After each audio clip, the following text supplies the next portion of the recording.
Sebuah pengalaman yang sampai saat ini selalu menjadi mimpi burukku. Awalnya, aku tidak pernah menyangka kejadian ini akan kualami. Jujur, aku sebenarnya bukan orang yang percaya dengan adanya keberadaan mereka yang tidak terlihat itu. Tapi satu kejadian ini membuatku akhirnya berpikir bahwa kita tidak sendirian. Ketika itu, aku diajak oleh temanku untuk healing ke sebuah tempat yang masih di daerah kota Bandung.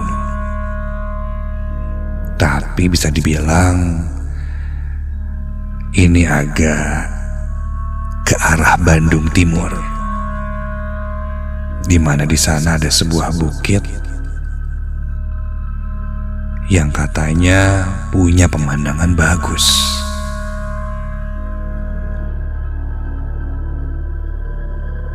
Aku pun mengiyakan.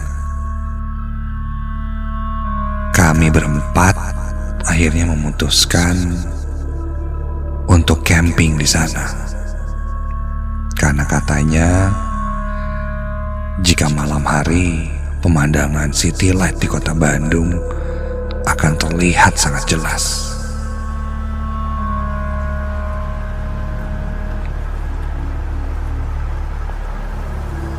Kami berangkat sore hari menuju ke lokasi itu agar ketika sampai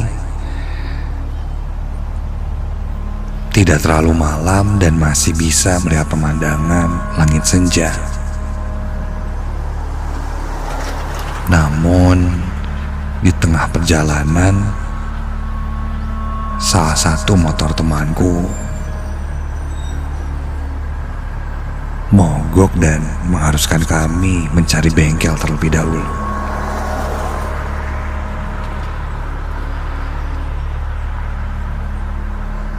Setelah menemukan bengkel dan dicek, ternyata kondisinya lumayan parah, sehingga membutuhkan waktu untuk membetulkannya. Orang bengkel bilang, ya mungkin paling cepat 1 jam. Ketika itu kami lihat masih jam 3:30 sore. Ya, keburulah pikirku. Akhirnya kami pun menunggu di bengkel sambil mengobrol-ngobrol, dan tak terasa sudah 1 jam. Tapi kondisi motor belum 100% selesai.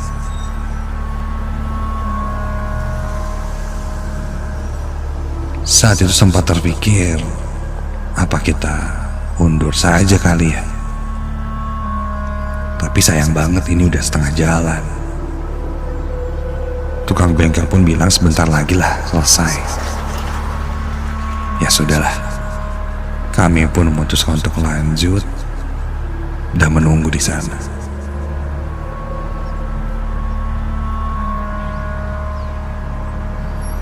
Singkat cerita,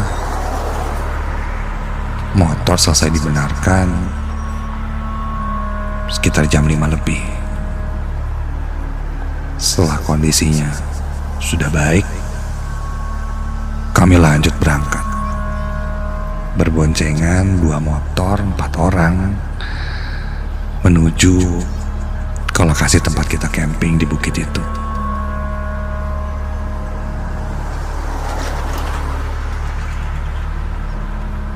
Kita masuk dari jalan besar ke sebuah jalan yang semakin lama semakin mengecil. Dan hari itu pun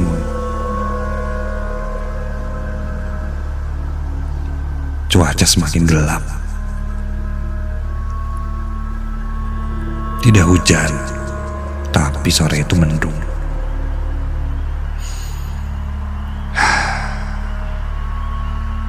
Niat kami ingin melihat langit senja di sore hari sepertinya gagal. Ditambah kita masih tengah perjalanan menuju bukit. Langit sudah gelap. Saat itu sudah lewat maghrib bahkan. Jalan berliku-liku, menanjak, kami terus lewati.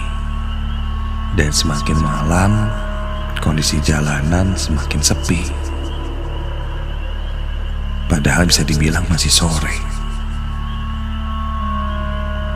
Seakan-akan orang-orang enggan keluar di waktu itu.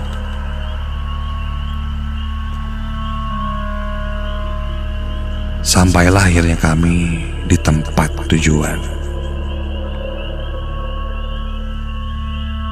Kami masuk, parkirkan motor.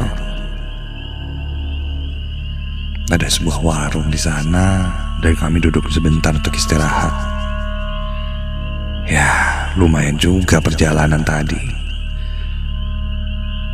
Membuat tangan kaki terasa pegal.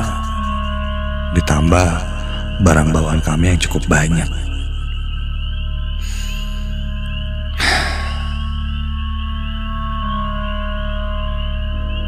Meskipun kami tidak bisa melihat langit senja, tapi ketika sampai di bukit itu, lampu City Light Kota Bandung terlihat sangat indah. Wow, pemandangan yang luar biasa untukku. Tapi sialnya, saat itu bukan musim camping. Bisa dibilang tidak ada lagi yang camping di sana selain kita.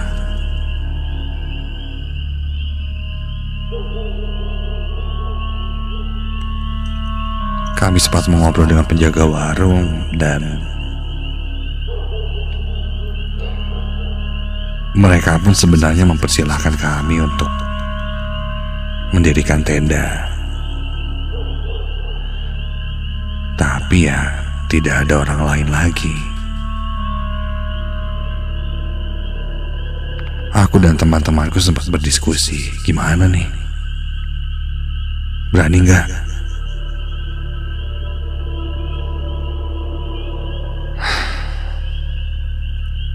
Setelah berdiskusi cukup lama,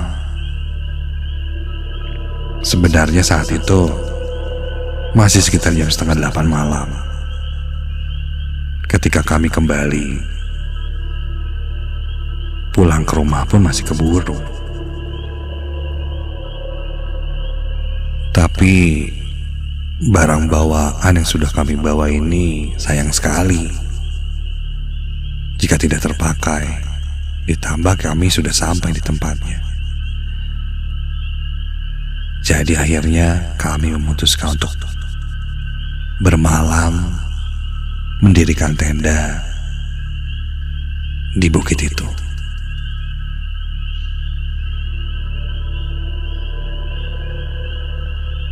Kami berjalan, menyusuri jalan setapak untuk sampai di camping ground. Cukup luas hamparannya, dan malam itu sebenarnya tidak terlalu gelap karena ada cahaya bulan yang cukup terang. Kami bergegas mendirikan tenda. Bahkan penjaga di sana pun membantu untuk menyalakan kayu bakar untuk membuat api unggun.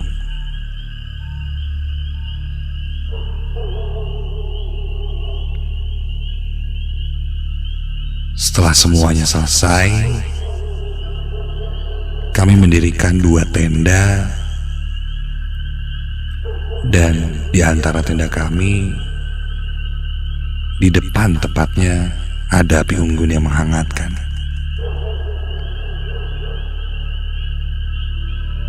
Kami mulai membuka persediaan makanan dan makan malam di sana.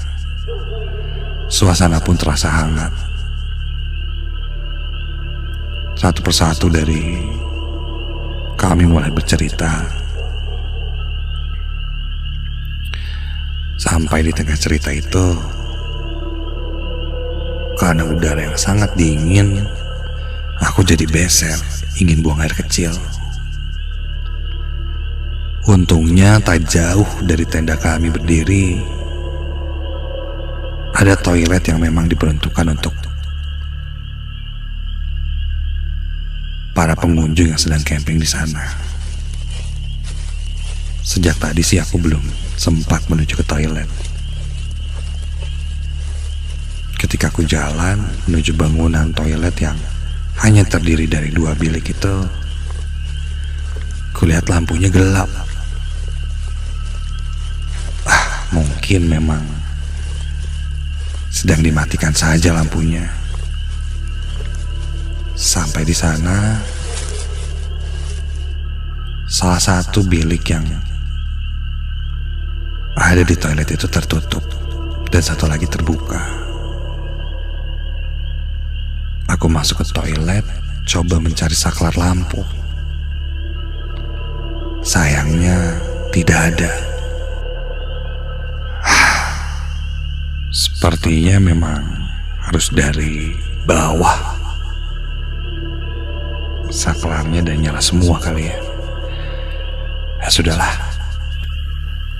Dengan bantuan flashlight dari handphone, aku pun mulai buang air kecil di sana. Untungnya air banyak dan toiletnya cukup bersih. Sampai dari bilik sebelah toilet ini, aku mendengar ada suara seorang perempuan yang terdengar seperti bergumam membaca mantra, tapi tidak cukup jelas dia bicara apa.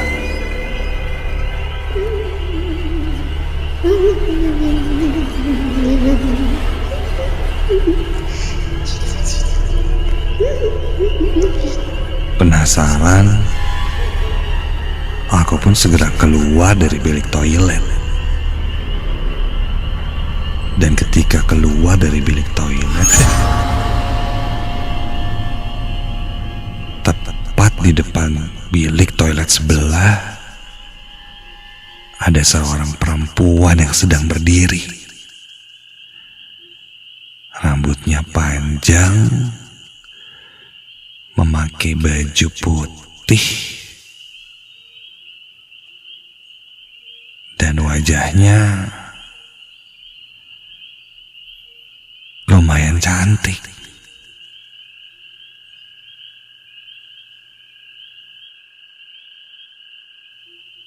Tanpa ada perasaan apapun saat itu, aku langsung bertanya, punten teh, kirain gak ada siapa-siapa. Teteh camping juga di sini? Atau emang tinggal di sini teh? Iya, saya mah tinggal di sini. Main atuh ke rumah saya. Kupikir dia camping di sini, tapi ternyata memang dia tinggal di daerah sini. Karena memang kulihat dari pakaiannya bukan seperti orang yang camping. Dan dia menawarkanku untuk mampir ke rumahnya. Emang rumahnya di mana teh? Di sana ada si Abah. Oh gitu, rame ya teh di sana? Lagi pada kumpul? Ayo atuh. Iya. Sebentar aja. Iya udah teh, ayo.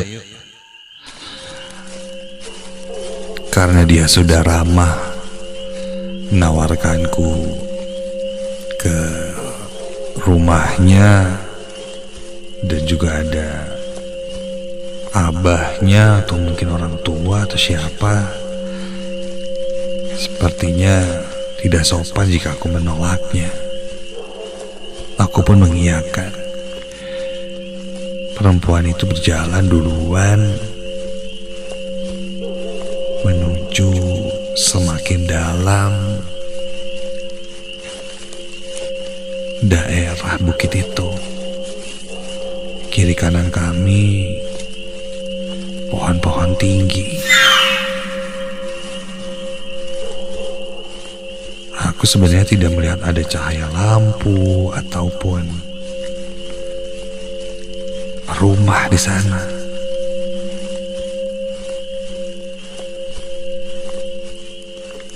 Ini kesini teh jalannya, kok gelap banget ya? Perempuan itu hanya menengok ke arahku dan mengangguk tanpa berkata apapun lagi. Dia pun berhenti dan menunjuk sebuah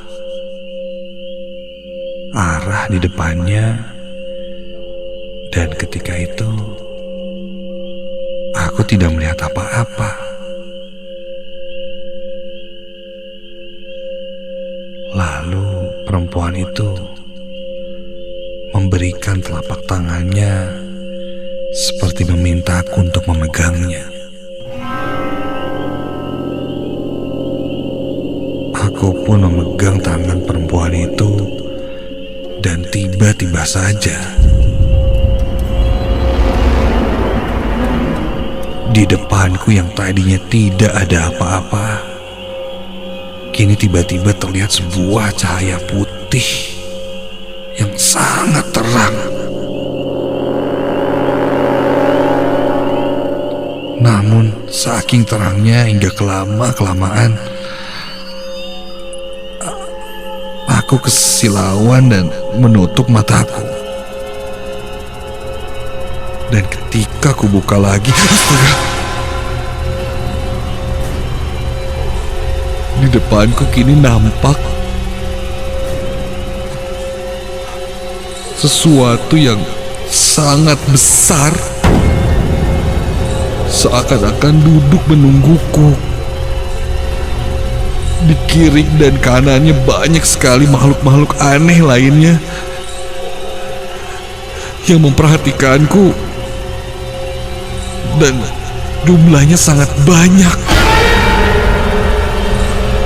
Terlihat matanya pun merah,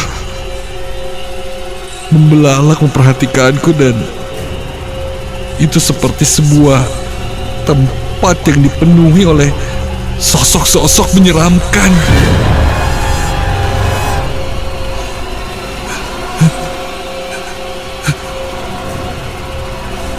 Dan ketika ku tengok ke arah perempuan itu, astaga, kini terlihat kulit perempuan itu penuh dengan sisik. Matanya mulai memerah dan lidahnya menjulur keluar.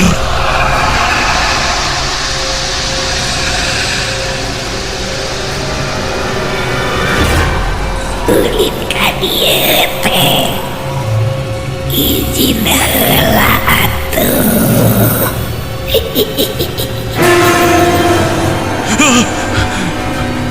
Aku langsung melepaskan tanganku dari genggaman perempuan itu, dan seketika gambaran dari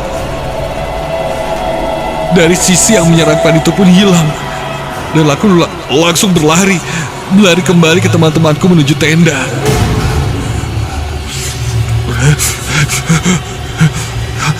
Aku terus berlari, namun tak kenapa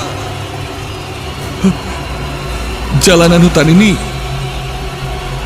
yang harusnya sangat dekat dengan tenda kini terasa jauh.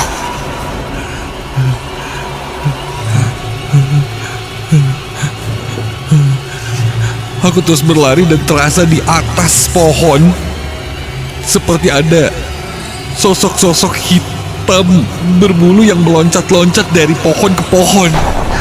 Dan jumlahnya tidak hanya satu dan melesat begitu hebat. Sangat banyak. Seperti mengejarku yang sedang berlari di bawah.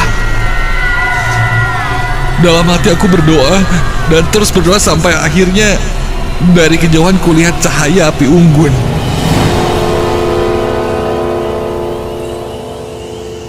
Dan akhirnya aku pun sampai di tenda kembali ke teman-temanku. Teman-temanku melihatku dengan keadaan pucat dan bertanya padaku dari mana. Padahal toilet dan tenda kami pun tidak jauh, hanya berjarak beberapa langkah sebenarnya.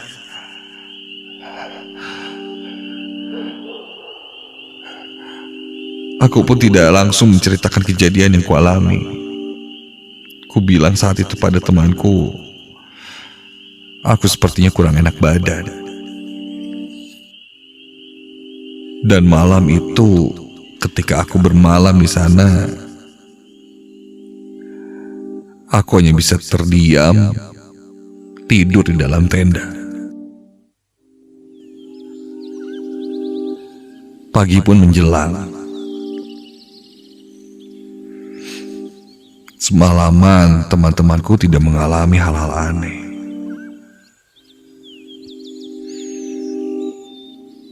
Barulah aku ceritakan apa yang kualami semalam. Bertemu sosok, bahkan sebuah bisa dibilang kerajaan penuh banyak makhluk-makhluk menyeramkan. Dan dia berkata, kalau mau main ke sini izin dulu. Memang saat itu mungkin secara perilaku kami main masang-masang tenda saja. Tidak permisi, assalamualaikum, bertenda di sini. Dan mungkin kenapa aku yang terganggu saat itu karena ya ketika aku buang air kecil, aku pun tidak permisi-permisi dulu.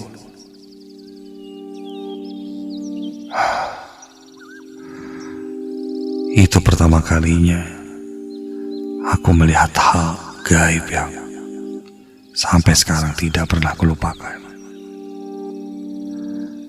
Selalu merinding ketika aku membayangkan tempat itu. Tempat yang aku maksud itu adalah sisi lain, dimensi dari dunia yang kita tinggali sekarang. Dunianya mereka.